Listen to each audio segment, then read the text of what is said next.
për të filluar workshopin dhe prezantimet, kam kënaqësinë t'ju jap fjalën Dr. Besnik Sinanit, studiues i njohur i Universitetit të Tübingenit dhe në të njëjtën kohë bashkëthemelues i Institutit Konak. Dr. Sinani ka qenë një zëng shumë i fortë dhe udhëheqës në nismën për të sjellë këtë vizion në jetë, duke e vendosur dialogun mbi artin islam në qendër të reflektimeve të sotshme. Faleminderit Mimi, faleminderit të gjithë juve që keni ardhur, të nderuar të pranishëm, shkëlqyesi, ambasador, ministra, përfaqësues të trupit diplomatik, dërstues institucionesh, studiues, artist, miq të kulturës, mirë se keni ardhur.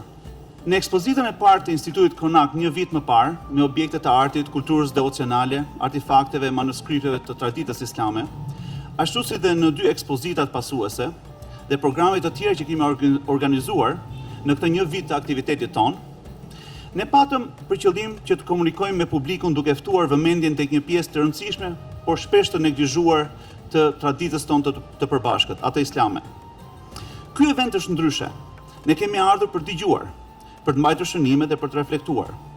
Vizionin tonë për një muze të artit dhe trashëgimisë islame në Tiranë, ja kemi paraqitur një grup i ekspertësh e specialistësh, vendase të huaj, që të mund të përfitojmë nga ekspertiza e tyre. Ky është qëllimi primar i këtij workshopi. Por njëkohësisht kemi synuar që ta kthejmë këtë workshop në një platformë që sjell së bashku përfaqësues të qeverisë shqiptare, historian, kurator, arkitekt, teolog, shkrimtar, artist e tjerë, me qëllim që të nxisim një dialog të frytshëm në shërbim të mbrojtjes dhe promovimit të trashëgimisë dhe artit sakral. Motivi i tretë i këtij workshopi është që ta vendosë këtë projekt në marrëdhënie bashkëpunimi me institucionet e tjera të kulturës dhe artit në vend, qoftë ato të vendimarrjes publike, qoftë ato të rrjetit të rëndësishëm të qendrave të kulturës shqiptare. Në esencë kuratoriale të ekspozitës tonë të parë, shkrimtari Ervin Hatibi e krahasoi koleksionin tonë me djemt të shpellës të traditës kuranore, apo siç njihen në traditën e krishterë si të fjeturit e Efesit. Këta ishin disa djemt që për të shpërtuar përsekutimit fetar të kohës kur jetuan, u fshehën në një shpellë ku Zoti vendosi në mënyrë të mrekullueshme në një gjendje hibernimi. Po kështu, artefaktet e koleksionit ton u fshehën në sepete e në rrënza të fsheta në një përgjumje që zgjati përgjatë kohës së diktaturës. Siç dihet nga tekstet e shenjta, kur këta të rinj u zgjuan, ata shkuan në treg dhe përdorën monedhën e kohës së tyre, monedhë që kishte dalë nga qarkullimi. Dhe pikërisht kjo monedhë zgjoi kurreshtjen e njerëzve në treg, dhe ishte pikërisht kjo monedhë e vjetruar që shërbeu si shenjë e mrekullisë së Zotit në atë kohë.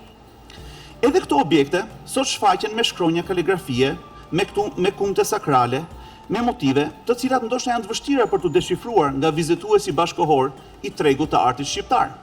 Janik Linz, drejtori e pavionit të artit islam në Muzeun e Louvrit në Paris, vën në dukje se ndoshta arti islam është më i vështiri për të aksesuar nga të pa iniciuarit.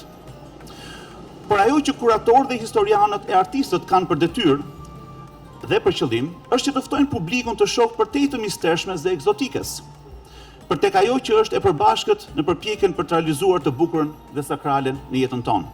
Titus Buckhart e ka përkufizuar artin islam si eksteriorizimi i eksperiencës së brendshme shpirtërore.